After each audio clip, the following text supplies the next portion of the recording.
I said नमस्कार। आप लोग सोच रहे होंगे कि मैंने नमस्कार क्यों कहा। कुछ लोग नमस्ते का उपयोग करते हैं, कुछ लोग नमस्कार का उपयोग करते हैं। तो मैं आप लोगों को बताना चाहूंगा, नमस्ते जो वर्ड होता है वो दो शब्दों से मिलके बना है, नमः और ते। मतलब मैं आपके सामने झुक रहा हूं। और नमस्कार का जो शाब्दिक अर्थ है वो है नमः अकार, मतलब झुकने जैसा आवाज निकालना।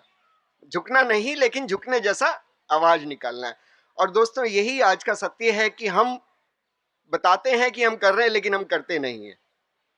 और ऐसे समय में आनंद आश्रम जैसी संस्था अगर 10 साल से निरंतर कुछ अच्छा काम कर रही है तो वो बहुत ही तारीफ के काबिल है। जोरदार तालियां सबसे पहले आनंद आश्रम के लिए। आज के समय में जब सब एक अंधी दौड़ में शामिल हैं, एक दूसरे के खून के प्यासे हैं और हमेशा ये कोशिश करते हैं कि किस तरह से मुझे ज्यादा से ज्यादा फायदा हो सके, कैसे ज्यादा से ज्यादा पैसा कमा सकूं। क्योंकि आज के जमाने में किसी आदमी की इज्जत वो वजह से नहीं होती कि उसने कितने अच्छे काम किए, बल्कि इस वजह से होती कि उसके पास कितना पैसा है। शायद आप पीछे अभी 2 दिन पहले एक न्यूज आई थी कि नायका की एमडी दुनिया की इंडिया की सबसे अमीर महिला बन गई। अब शायद उसका न्यूज जो इतना बड़ा था, उसके पीछे किसी ने ये नहीं देखा कि टाटा पिछले 50 सालों से अपना सारा पैसा समाज की सेवा में लगा रहा है। शायद आप लोगों को जान के ये हैरानी होगी कि टाटा का नेटवर्थ उस नायका की 10 साल पुरानी एमडी के नेटवर्थ से शायद 10,000 गुना कम है। लेकिन लोगों के दिलों में जो टाटा की इज्जत है वो शायद उनको लेने के लिए अगले अगले 50 साल लग जाएंगे। Anyway, coming back to our Anand Ashram, बहुत खूब आपने नाम रखा है, आनंद महोत्सव।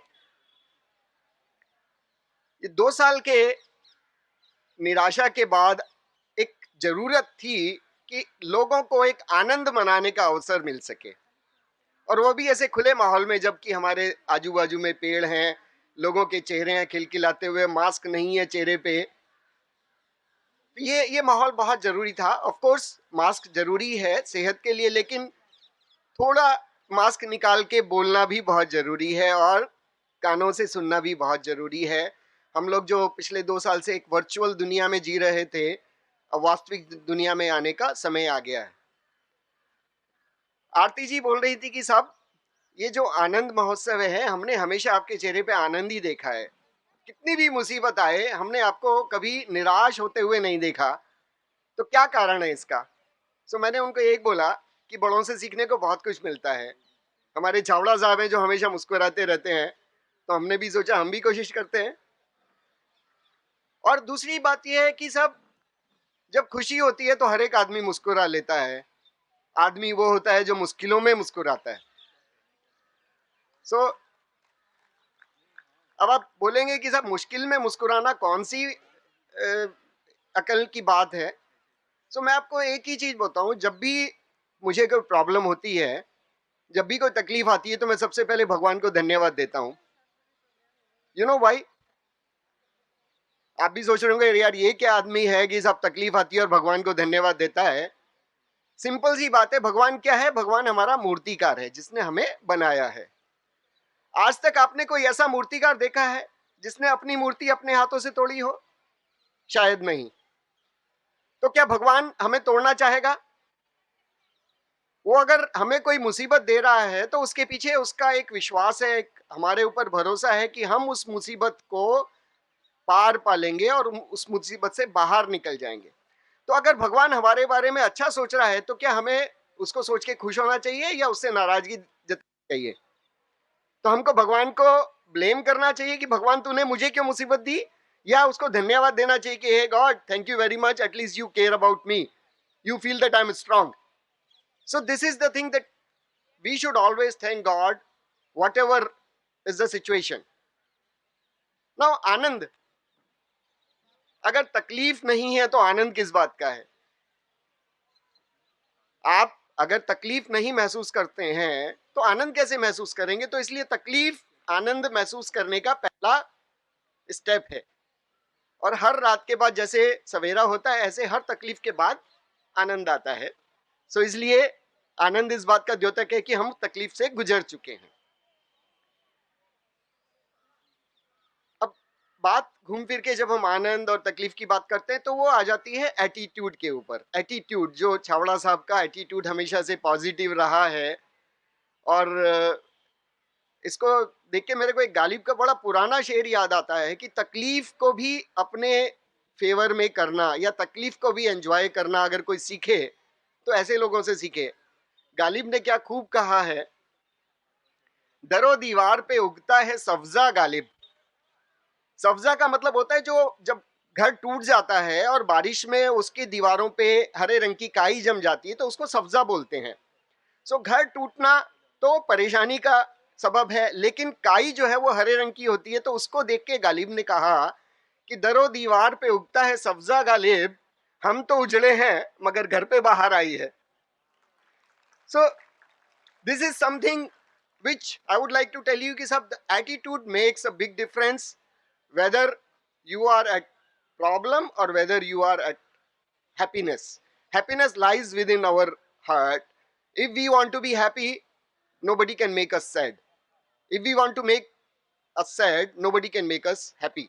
So this is something कि आप हर मुश्किल को एंजॉय करना चाहिए। अब आप एक बड़ी अजीब सी चीज है जो हम लोग बचपन में करते थे, जब कांटा चुभता था तो बहुत दर्द होता था, लेकिन उस कांटे को निकालने में जो आनंद आता था वो शायद आप लोगों ने अपने बचपन में महसूस किया होगा। तो आज भी मुझे याद है कि साहब कांटा जब चुभता है तो दर्द होता है, लेकिन जब कांटा निकलता है तो आनंद आता है। और यही नियति है जो हमको स्वीकार करनी चाहिए। कमिंग फॉरवर्ड, आज मैंने देखा अपने सीनियर सिटीजन स्पिरिचुअल सेवा ग्रुप को बुला के उन्होंने एक बहुत अच्छा सुंदर गीत प्रस्तुत किया। मेरा एक अनुरोध है आपसे चावड़ा साहब, आप ये नाम थोड़ा सा चेंज कर दीजिए। ये जो सीनियर सिटीजन स्पिरिचुअल सेवा, ये अपने आप में एक ऐसा शब्द है जो हमें एहसास दिलाता कि हम बूढ़े हो गए। करेक्ट नाउ, अब जब बूढ़े होते हैं तो ऑब्वियसली इंसान उसको रियलाइज करता है कि यार मैं बूढ़ा हो गया, चलो अभी छोड़ दो। तो क्यों हम उनको एक छोड़ने का मौका देते, क्यों नहीं हम उनका नाम बदल के experience young people, experience young people. So ये थोड़ा नाम मेरा एक सजेशन है, आप किस तरह से उसको शब्दों में कन्वर्ट करते हैं ये आप देख लीजिए। I am sure you will be able to do it. Coming forward कि जब आदमी बूढ़ा हो जाता है तो बाल सफेद हो जाते हैं, लेकिन हैविंग सेड दैट, ये बाल सफेद होना बूढ़े की निशानी नहीं होती है, ये जरा समझ लीजिए। बिकॉज अगर आप बोलेंगे तो आजकल तो 20 साल के बच्चों के बाल भी सफेद होते हैं, और आज तो वैसे भी बाल दिवस है 14 नवंबर, पूरी दुनिया बाल दिवस के रूप में मनाती थी। पिछले कुछ सालों से शायद ये दिन जो है इतना नहीं मनाया जाता। तो बालों की बात पे अगेन फिर से एटीट्यूड आ जाता है। बहुत कोरोना ने बहुत कुछ सिखाया हमें, और एक अच्छी चीज जो देखे गया वो ये कि हमारा बाल रंगने का खर्चा कम हो गया। जो लॉरियल की जो सेल थी वो डाउन हो गई इस कोरोना की काल में। सो ये एक बहुत बड़ा पॉजिटिव है। इस बारे में भी मैं, हमारे एक जो दोस्त थे वो इस बात को एक्सेप्ट नहीं करना चाह रहे थे। उन्होंने आके बोला नहीं भाई अच्छा नहीं लगता है, आप बाल काले करो तो ठीक रहेगा यार, यंग दिखते हो। आई सेड, मैं अपने दिल के उद्गार आपको बताना चाहूंगा, बाल, वक्त के थपेड़ों ने बालों की रंगत उड़ा दी तो क्या, वक्त के थपेड़ों ने बालों की रंगत उड़ा दी तो क्या, दिल के जज्बे ने कहा चलो जिंदगी में रंग भरते हैं। अगर भगवान एक रास्ता बंद करता है तो दूसरे 10 रास्ते खोलता है। तो अगर उसने हमारे बाल सफेद किए हैं तो हमारे पास पूरी जिंदगी में रंग भरने के लिए अवसर प्रदान किए हैं। तो ये चीज जो है एक आप सब लोगों के दिलों में होनी चाहिए कि कुछ प्रॉब्लम है उसको हम किस तरह से अपने लिए अपॉर्चुनिटी बना सकते हैं। एक और चावड़ा साहब ने बोला कि इतने सारे प्रोजेक्ट कर रहे हैं, आशाएं हैं, अमूल्य सेवा, देन राशन किट वितरण। Yes sir, yes sir. ओहो, देखिए इसे कहते हैं स्पीड, ऑलरेडी इंप्लीमेंट हो चुका है। Very nice. इसका नाम है are you a youthful elder. Again there is a correction, I said experience young person and you are saying youthful elder. Please remove this elder, right. गिलास आधा भरा है या आधा खाली है? अगर मैं पॉजिटिव एटीट्यूड रखने वाला हमेशा आधा भरा हुआ बोलूंगा।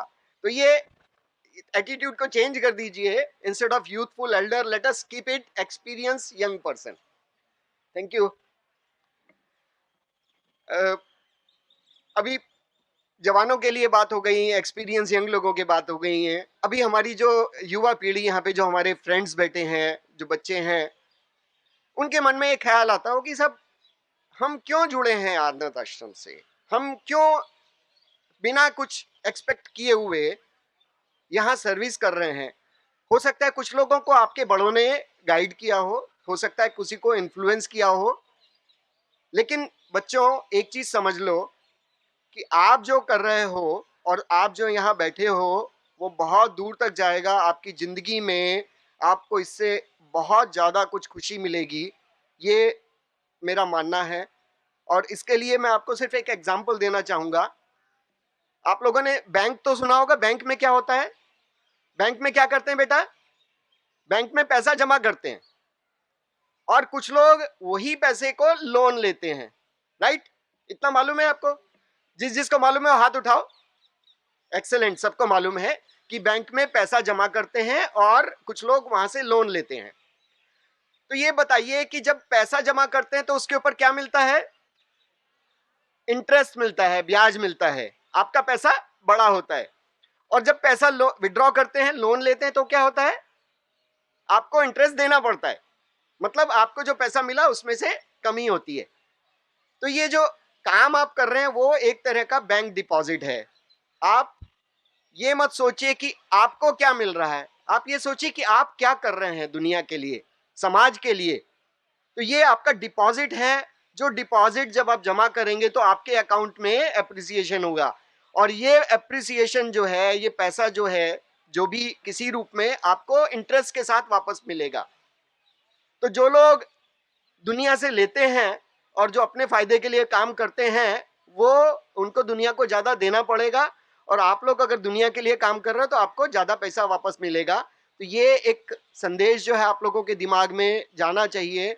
और इन्हीं शब्दों के साथ मैं वापस फिर से आनंद आश्रम को बहुत बहुत बधाई देता हूं। आप जो काम कर रहे हैं बहुत बहुत अच्छा काम कर रहे हैं। प्लीज